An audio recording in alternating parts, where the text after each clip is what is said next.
प्रधानमंत्री मोदी आज करेंगे दिल्ली चुनाव का शंखनाद, कई परियोजनाओं का करेंगे उद्घाटन और शिलान्यास। दिल्ली के रोहिणी में जापानी पार्क में पीएम मोदी की होगी रैली, 1675 गरीब परिवारों को फ्लैट की चाबी भी सौंपेंगे पीएम। दिल्ली के अशोक विहार में बनकर तैयार है स्वाभिमान अपार्टमेंट, बिल्डिंग की फूलों से की गई भव्य सजावट। प्रधानमंत्री मोदी नरोजी नगर में वर्ल्ड ट्रेड सेंटर का करेंगे उद्घाटन, नजफगढ़ में सावरकर कॉलेज का करेंगे शिलान्यास।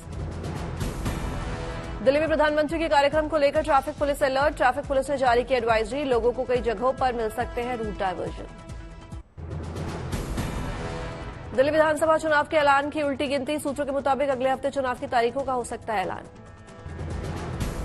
सूत्रों के मुताबिक 12 से 14 फरवरी के बीच मतदान होने की उम्मीद, 17 फरवरी तक हो सकती है मतगणना। दिल्ली विधानसभा का कार्यकाल 23 फरवरी को हो रहा है पूरा। अयोध्या दौरे पर आए मॉरिशस के मंत्री, विदेशी मेहमान रामलला के भी कर सकते हैं दर्शन। भारत दौरे पर आए मालदीव के विदेश मंत्री, दिल्ली में कई अहम मुद्दों पर करेंगे चर्चा। दिल्ली में 2024 ओलंपिक और पैरालंपिक विजेताओं का सम्मान समारोह हुआ आयोजित, सीएम आतिशी ने खिलाड़ियों को किया सम्मानित। खेल की दुनिया से शानदार खबर, राष्ट्रीय खेल पुरस्कारों का हुआ ऐलान, 4 खिलाड़ियों को मिलेगा खेल रत्न सम्मान। मनु भाकर, डी गुकेश, हरमनप्रीत सिंह और पैरा एथलीट प्रवीण कुमार को मिलेगा खेल रत्न। 32 खिलाड़ी अर्जुन पुरस्कार से होंगे सम्मानित, 3 कोच को मिलेगा द्रोणाचार्य पुरस्कार। पेरिस ओलंपिक में 2 मेडल जीतकर इतिहास रचने वाली मनु भाकर को मिलेगा Bharat Ratna. 10 metre air pistol व्यक्तिगत और मिश्रित टीम स्पर्धा में जीता था कांस्य पदक। शतरंज के वर्ल्ड चैंपियन डी गुकेश को भी मिलेगा खेल रत्न अवार्ड, गुकेश ने सबसे युवा विश्व चैंपियन बनने का किया है कारनामा। 18 साल के गुकेश ने सिंगापुर में आयोजित विश्व शतरंज चैंपियनशिप में भारत का लहराया परचम, चीन के डिंग लिरेन को हराकर बने वर्ल्ड चैंपियन। भारतीय हॉकी टीम के कैप्टन हरमनप्रीत सिंह को भी खेल रत्न से सम्मानित किया जाएगा। पेरिस ओलंपिक में हरमनप्रीत सिंह की कप्तानी में भारत ने जीता कांस्य पदक। पैरा एथलीट प्रवीण कुमार भी खेल रत्न से किए जाएंगे सम्मानित। पैरा हाई जंपर प्रवीण ने पेरिस पैरालंपिक में T64 वर्ग में जीता है स्वर्ण पदक। खेल मंत्रालय ने राष्ट्रीय खेल पुरस्कार 2024 का किया ऐलान, विजेताओं को 17 जनवरी को राष्ट्रपति भवन में आयोजित विशेष समारोह में राष्ट्रपति करेंगे सम्मानित। खेल मंत्रालय ने कुल 32 एथलीट की सूची जारी की है जिन्हें अर्जुन अवार्ड से सम्मानित किया जाएगा, इनमें 17 पैरा एथलीट हैं। इस बार राष्ट्रीय खेल पुरस्कारों में क्रिकेट से किसी भी खिलाड़ी को नहीं किया गया शामिल, कोच की श्रेणी में भी क्रिकेट से जुड़े किसी शख्स का नाम शामिल नहीं। खेल रत्न अवार्ड के लिए चुने जाने पर डी गुकेश ने जताई खुशी, कहा यह पुरस्कार मुझे और अधिक मेहनत करने और 2025 में देश के लिए और अधिक सम्मान हासिल करने के लिए प्रेरित करेगा। खेल रत्न सम्मान के लिए चुने जाने पर पैरा एथलीट प्रवीण कुमार ने कहा, अवार्ड से आने वाली प्रतियोगिताओं में और अधिक अच्छा करने के लिए मिलती है प्रेरणा। आगे अभी जो अपकमिंग मेरे कॉम्पिटिशन, मैं अपने आप को प्राउड फील कर रहा हूँ अभी और मोटिवेट भी फुल कर रहा हूँ कि मैं आगे अभी जो अपकमिंग मेरे कॉम्पिटिशन्स हैं उनमें मैं और अच्छा करूँगा, ये मुझे मोटिवेट कर रहा है। खेल रत्न अवार्ड के लिए चुने गए हॉकी टीम के कैप्टन हरमनप्रीत सिंह के घर खुशी की लहर, मां ने कहा हरमनप्रीत ने काफी मेहनत की तभी आज वो इस ऊंचाई पर पहुंचे। मनु भाकर को मिलेगा खेल रत्न अवार्ड, खबर सुनकर मनु भाकर की नानी की आंखों में आए खुशी के आंसू, कहा मनु खेल की दुनिया में और ऊंचे मुकाम पर पहुंचेगी। बॉर्डर गावस्कर ट्रॉफी के 5वें और आखिरी टेस्ट में जसप्रीत बुमराह हो सकते हैं कैप्टन, सूत्रों के मुताबिक रोहित शर्मा की हो सकती है छुट्टी।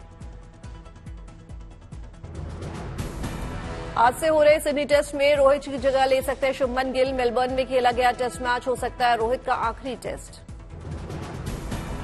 ट्रेनिंग सेशन में हेड कोच गौतम गंभीर और अजीत अगरकर जसप्रीत बुमराह से बात करते नजर आए, प्रैक्टिस में काफी देरी से आए रोहित की जगह गिल ने स्लिप में फील्डिंग की ट्रेनिंग की। जब तक बीसीसीआई हस्तक्षेप नहीं करता और नहीं चाहता कि वो आखिरी बार खेले, रोहित को न खिलाने का फैसला नहीं बदलेगा। जसप्रीत बुमराह ने गेंदबाजों की टेस्ट रैंकिंग में बनाया नया रिकॉर्ड, 907 रेटिंग पॉइंट्स के साथ नंबर 1 पर काबिज। प्रयागराज के कैंट इलाके में पूरे धूमधाम से दाखिल हुई महानिर्वाणी अखाड़ा की पेशवाई, कुंभ में आने को लेकर साधु संतों में दिखा गजब का उत्साह। हाथी, ऊंट और रथों पर सवार होकर पेशवाई में आए अखाड़ा के साधु संत। पेशवाई में चल रहे अन्य संतों ने जमकर बजाए डमरू।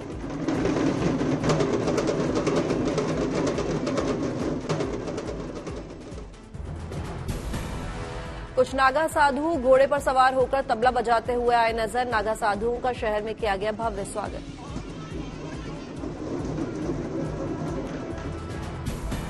अखाड़े के कुछ बड़े संत एक बड़े रथ पर सवार होकर महाकुंभ मेला स्थल पर पहुंचे। साधु संतों के स्वागत और सुरक्षा में तैनात दिखे पुलिसकर्मी। महाकुंभ में देश विदेश से पर्यटक हो रहे हैं शामिल। सभी के चेहरों पर दिख रही है खुशी और उत्साह। यूपी के पर्यटन मंत्री जयवीर सिंह ने महाकुंभ की तैयारियों पर सवाल उठाने पर अखिलेश यादव पर बोला हमला। कहा कुंभ में डुबकी लगाकर पापों से हो मुक्त। एनएसयूआई के राष्ट्रीय अध्यक्ष वरुण चौधरी ने पीएम मोदी को लिखी चिट्ठी। सावरकर के बदले मनमोहन सिंह पर कॉलेज का नाम रखने की मांग। प्रधानमंत्री मोदी से गायक और एक्टर दिलजीत दोसांझ के मिलने पर सियासत। पंजाब के कई किसान नेताओं ने जताई आपत्ति। किसान नेता सरवन सिंह पंधे ने कहा पीएम मोदी से कोई भी कर सकता है मुलाकात। हम चाहते हैं कि किसानों से मिलने के लिए भी वक्त निकालें पीएम। पंजाब के सीएम भगवंत मान ने पीएम और दिलजीत की मुलाकात पर नहीं दिया कोई जवाब, लेकिन केंद्र पर किसानों से कोई संवाद नहीं करने का लगाया आरोप। औली में नए साल के जश्न के बाद कई जगहों पर इकट्ठा हुआ कूड़ा। नगर पालिका बर्फ से हटा रही है कचरा। अब तक इकट्ठा किया गया 1 क्विंटल प्लास्टिक। वेल्लोर में भारी बारिश से पिछले 3 महीने से पानी से लबालब भरे हुए हैं सभी लेक। किसानों की फसलों को भी हो रहा है नुकसान। मथुरा में छाई धुंध की चादर। धुंध के चलते विजिबिलिटी हुई कम। कड़कड़ाती ठंड से ठिठुर रहे हैं लोग। दिल्ली में रात में पड़ रही कड़ाके की ठंड। बेघर लोगों के लिए आसरा बने शेल्टर होम्स। मध्य प्रदेश सर्द हवा से ठिठुरा। 14 जिलों में अलर्ट। भोपाल, जबलपुर, ग्वालियर में शीतलहर का सितम। नोएडा में कोहरे का दिखा असर। कोहरे की चादर में लिपटा दिखा नोएडा। Greater Noida expressway. गाड़ियों की धीमी हुई रफ्तार। पंजाब के बठिंडा में कड़ाके की सर्दी। न्यूनतम तापमान 9 डिग्री किया गया दर्ज। बठिंडा में कोहरे से लोगों की बड़ी मुश्किल। कम विजिबिलिटी से आने जाने वालों को हो रही है परेशानी। लुधियाना में बर्फीली हवाओं से बड़ी सर्दी। अलाव का सहारा लेते दिखे लोग। नए साल के दूसरे दिन भी भीमताल और कैंची धाम में लगा 10 किलोमीटर लंबा जाम। स्थानीय लोगों और पर्यटकों को करना पड़ रहा है मुश्किलों का सामना। शिरडी एयरपोर्ट पर जल्द शुरू होगी नाइट लैंडिंग। केंद्रीय नगरीय उड्डयन राज्य मंत्री ने दी जानकारी। चेन्नई में सीएम एमके स्टालिन ने चौथे फ्लावर शो का उद्घाटन किया। सीएम ने देखी फूलों से बनी आकृतियां। नॉर्थ गोवा में मेगा फिश फेस्टिवल 2025 का हुआ आयोजन। सीएम प्रमोद सावंत ने फेस्टिवल का किया उद्घाटन। रोहतास में 31 साल की फौज की नौकरी कर घर लौटे जवान का लोगों ने किया भव्य स्वागत। जमकर बजाए गए ढोल नगाड़े। फौजी को पहनाई गई फूलों की माला। दिल्ली में एक्ट्रेस